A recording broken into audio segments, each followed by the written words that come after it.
Kali ini kita akan kedatangan tamu yang luar biasa, tamu dari jauh, yaitu Bapak Maximus Tipagao. Inilah tamu istimewa kita karena datang dari Papua. Selamat sore Pak Maximus. Selamat sore Bapak. Nah, untuk mengenal lebih lanjut siapa beliau dan bagaimana visi misinya dalam mengembangkan Kabupaten Mimika, mensejahterakan warga Mimika, maka pada kesempatan kali ini kita akan sama-sama mendengar dari beliau apa yang menjadi motivasi untuk kemudian mencalonkan diri sebagai kepala daerah Mimika. Bismillah, salam, amolonggo, nimowetimi, assalamualaikum warahmatullahi wabarakatuh. Nama saya Maximus Tipagao. Saya adalah anak muda asli orang Papua, calon bupati Kabupaten Mimika. Perkenalkan saya, nama panggilan di jalan adalah Gladiator. Wes, Asik. gladiator. Ya, nama asli saya Maximus Tipagao. Nah, ini Timika ini sejauh mana perang PT Freeport Indonesia, perang masyarakat dan apa yang dirubah di daerah sana.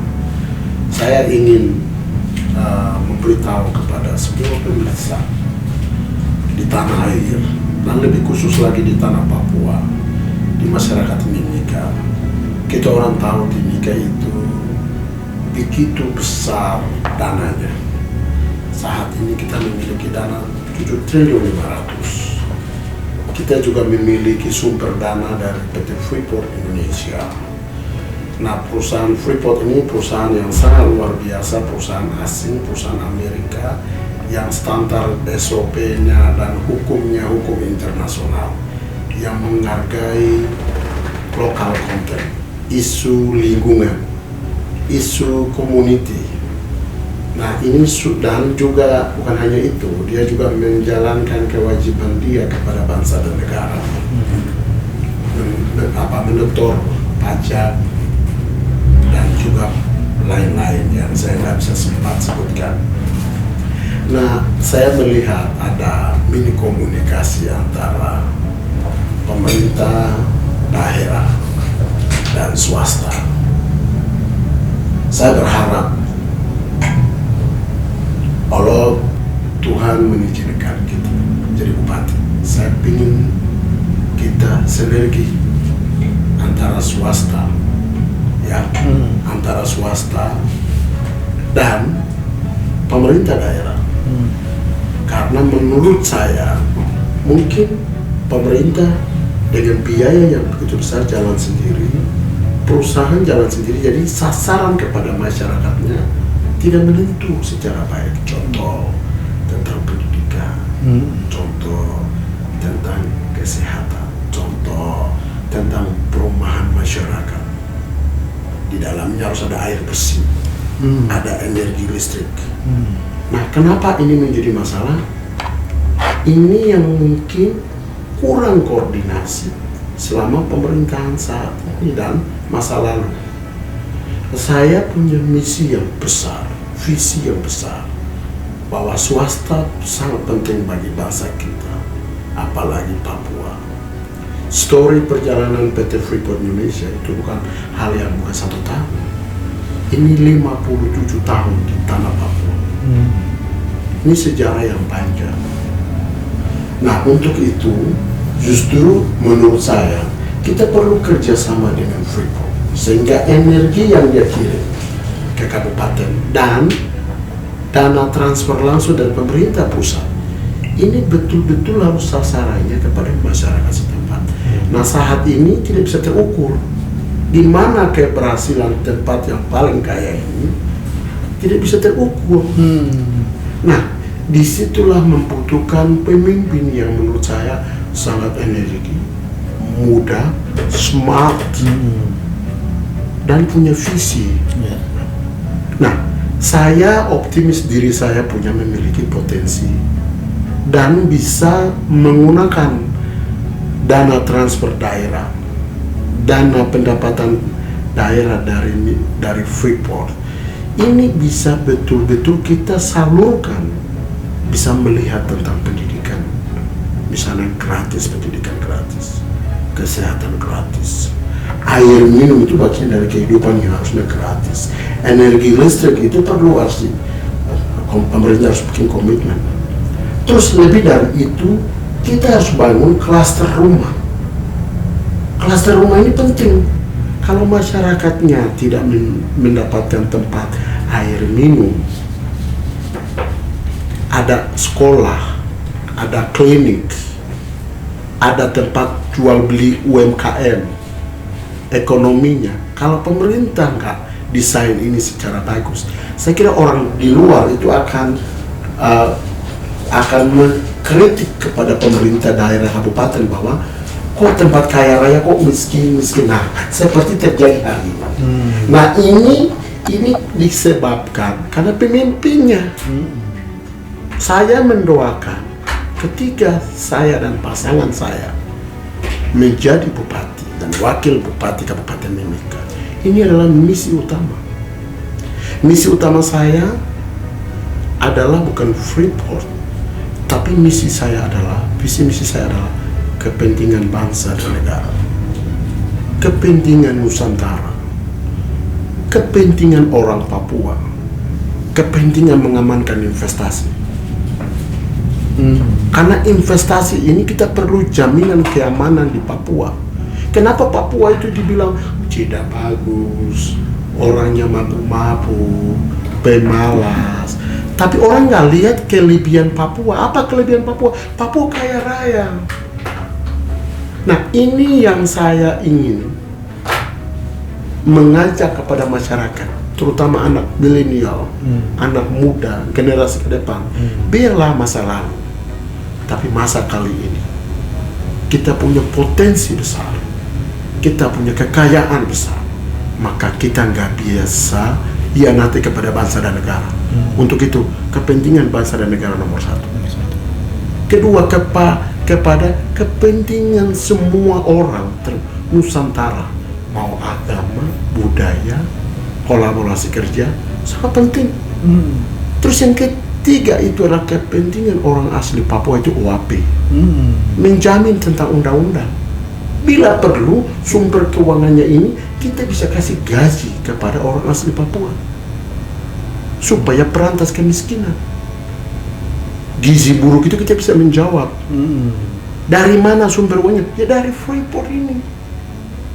Separuhnya untuk pembangunan Papua, tetapi kita juga bisa mendonasi atau subsilang atau subsidi oleh pemerintah daerah kepada orang asli Papua, sehingga dia bisa beli sikat gigi, sabun mandi, bisa pergi rumah sakit, naik taksi, ojek, itu bisa dibayar dengan gajinya.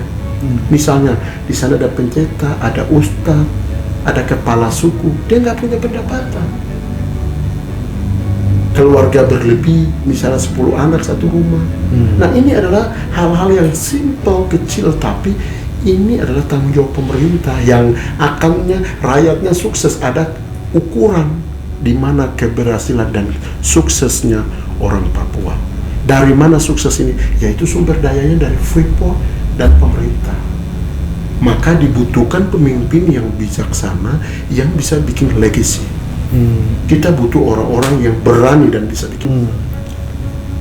Selain itu Pak, apakah juga ada faktor lain Pak yang saya kira mungkin harus cepat diatasi di Kabupaten Mimika? Katakanlah misalnya soal bagaimana Bapak nanti punya program yang paling mendasar yang katakanlah 100 hari pertama ketika nanti Bapak dilantik yang akan segera diatasi itu apa?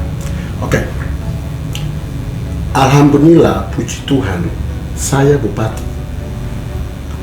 Yang pertama saya akan lakukan adalah panggil pemerintahan, terutama sekda, kabak keuangan, dan pada pejabat, kita evaluasi. Pertama saya akan nanya adalah uang. Kedua adalah programnya apa yang harus kita kerjakan. Ketiga adalah saya akan tanya tentang hukum, karena penggunaan uang ini harus berdasarkan payung hukumnya. Ini uang negara. Kalau penggunaan itu secara benar sesuai dengan aturan mainnya. Dan itu yang saya mau. Kalau ada hal-hal yang kurang dari situ, kita akan menurati koordinasi. Kan persoalannya pemimpin tidak membangun komunikasi antara pemerintah pusat dan pemerintah daerah. Kalau punya keahlian, punya kapasitas untuk koordinasi dengan pemerintah pusat, saya kira pemerintah akan buka jalan. Yang penting alasan-alasan yang ditermukakan itu tidak melanggar peraturan pemerintah. Makanya saya bilang kepentingan bangsa dan negara nomor 1, kepentingan Nusantara nomor 2, kepentingan orang Papua nomor 3, dan kepentingan orang Papua sudah ada di dalam peraturan otonomi khusus. Ini kita bisa gunakan menjadi payung hukum, sehingga saya ingin pertama itu membereskan pemerintahan. Pemerintahan itu sangat penting. Jadi kedua adalah kita sinergikan seluruh sumber pendapatannya, termasuk sumber dari Freeport. Ketiga, kita melanjutkan pemerintahan sebelum itu proyek apa saja, supaya jangan ada orang baru datang, jadi aturan baru lagi nggak ada. Ini negara punya proyek. Jadi yang sudah berjalan apa, yang sedang berjalan apa, betul, yang sudah selesai apa. Jadi semua diinventarisir. Betul.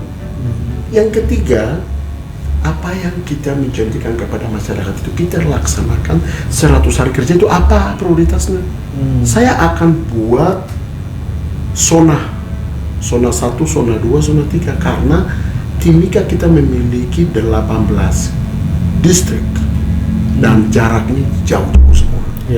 Satu kabupaten ini luasnya luar biasa, dan saat ini hanya 5 distrik atau 3 distrik saja yang kota luar biasa, dan daerah pinggiran ini tidak mendapatkan dampak. Maka saya ingin, salah satu cita-cita adalah memperkuatkan batas wilayah antara Timika dengan Paniai, Timika dan Intan Jaya, Timika dan Duga, Timika dan Puncak, Timika dan Dogiai. Kenapa? Kalau Jokowi bisa bangun batas negara, saya ingin bangun batas kabupaten. Kenapa? Masyarakat saya ada di pinggir yang belum sentuh sama sekali. Terus yang kedua, kita ingin bangun kota ini kota jasa industri. Supaya New York-nya Amerika itu ada di Timika. PPP. Karena apa? Tambangnya semua ada di sana. Terus yang ketiga, saya ingin bangun port internasional. Kenapa Papua itu harga mahal semua? Timika. Sementara Timika itu program Presiden Jokowi itu tol laut, tapi harga mahal. Saya ingin ada pelabuhan luar biasa, yaitu pelabuhannya di Potowai Buru. Itu akan connect dengan Intan Jaya, Puncak, Puncak Jaya, Paniai, Deyai, Doyai, bahkan Nabire dan Timika. Dan tambang kita punya kebutuhan. Nah, kan kebutuhan tambang itu kan mencintailah produk dalam negeri. Kita bisa lakukan seluruh kebutuhan tambang kita itu lakukan UMKM, usaha-usaha orang asli Papua, orang-orang yang ada di Papua, mau Sulawesi, mau Kalimantan, siapapun berinvestasi di Papua adalah ini produk dalam negeri. Dan itu tidak merugikan pemerintah daerah, justru kita dapat devisa tambahan. Nah, ini yang saya ingin angkat. Jadi jangan kita hidup dari PT Freeport saja. Kita harus buka industri-industri lain yang mendukung. Misalnya, saya tidak berharap perusahaan ini tutup tiba-tiba. Saya tidak mau kota ini juga kota mati. Maka saya akan ingin dorong kota ini menjadi kota jasa industri. Jasa industri, Pak ya? Jasa industri. Dan kita juga akan memberikan pendidikan gratis, transportasi gratis, kesehatan gratis, bahkan tanah osus itu kita bisa kasih gaji kepada namanya pendeta, kepala suku, orang yang tidak mampu. Akan ada peraturan daerah peraturan daerah itu memberikan gaji orang yang tidak mampu tapi punya kapasitas. Punya kapasitas yang bisa mendukung program pemerintah. Ditanggung oleh pemerintah. Ya, bisa subsidi kita. Kenapa harus kita lakukan? Karena anggaran kita besar sekali. Iya. Sehingga Kabupaten Mimika ini kita harap menjadi kabupaten yang percontohan di tanah Papua. Ya. Itu yang saya ingin gariskan. Jadi saya benar-benar butuh dukungan dari masyarakat, doa dari masyarakat, dan parlemen, dan pemerintahan yang ada saat ini dan akan ada. Itu mendukung visinya dan misinya. Kita rubah Timika menjadi kota percontohan industri. Itu yang saya mau, Pak. Siap. Jadi APBD Papua itu 7,2 triliun, Pak ya? APB Kabupaten Mimika. Ke APBD Kabupaten Mimika. Mimika itu saat ini Iya, 7,5 triliun rupiah. Kita tahu nanti 2-3 tahun lagi sudah alhamdulillah itu udah bisa 10 triliun. Nah, ini harus membutuhkan orang gila, orang energi, bukan orang tua-tua. Nanti bilang, Pak, saya sakit, Pak. Wah, uangnya ini setiap hari jalan terus ini, Pak. Argonya jalan terus, Pak. Tapi kalau orangnya rumah sakit terus, hotel terus, tidur terus, ini gimana? Orang sudah di bintang, kitanya masih di merayap-merayap, ya. Ini nggak bisa. Makanya disinilah dibutuhkan anak muda yang punya energi, punya semangat. Supaya waktu dan kesempatan ini energi kita habiskan untuk program pemerintah. Pendidikan itu menjadi suatu hal yang sangat penting karena dengan pendidikan lah orang kemudian bisa meningkatkan kualitas hidup. Kira-kira bagaimana nanti, Pak, pendidikan gratis ini akan diberikan kepada warga di Kabupaten Mimika? Apakah mulai dari SD sampai mereka ke perguruan tinggi? Saya ketika pasangan saya memilih Bupati Mimika, kami memiliki sumber daya keuangannya. Pertama dari pemerintah pusat, kedua dari Freeport, ketiga dari kita punya sumber otonomi khusus. 3 sumber ini kita ingin sinergi, sehingga namanya kita keluarkan beasiswa atau pendidikan gratis. Nah, untuk orang asli Papua, kita ingin buat klaster khusus atau di bidang khusus-khusus. Kita harus memiliki riset, tujuan kasih pendidikan anak-anak kita ini mau kemana. Berarti mereka harus jadi sekolah insinyur tambang, karena tambangnya ada di sana. Kita punya tambang itu usianya 100 tahun masih akan ada, Pak. Kita punya Arapura, masa laut kita jadi pelayan yang punya kapal itu orang luar. Kita sekolahkan di Cina bagaimana membuat kapal, bagaimana menangkap ikan, tekniknya perlu disekolahkan. Kita juga akan sekolahkan namanya pertanian karena tanah kita subur. Sayur mayur ini kita jangan datangkan dari Pulau Jawa, dari Surabaya. Sayur mayur ini kita bisa masukkan ke Freeport. Dan kebutuhan masyarakat Papua makanan sehat. Sektor pertanian.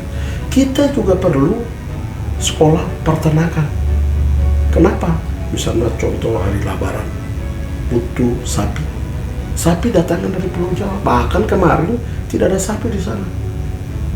Kita butuh peternakan sapi yang luar biasa, yang sehat, kan tanah kita luar biasa. Nah, belum ada sekolah yang bagus. Orang Papua suka bakar batu, pesta dengan babi.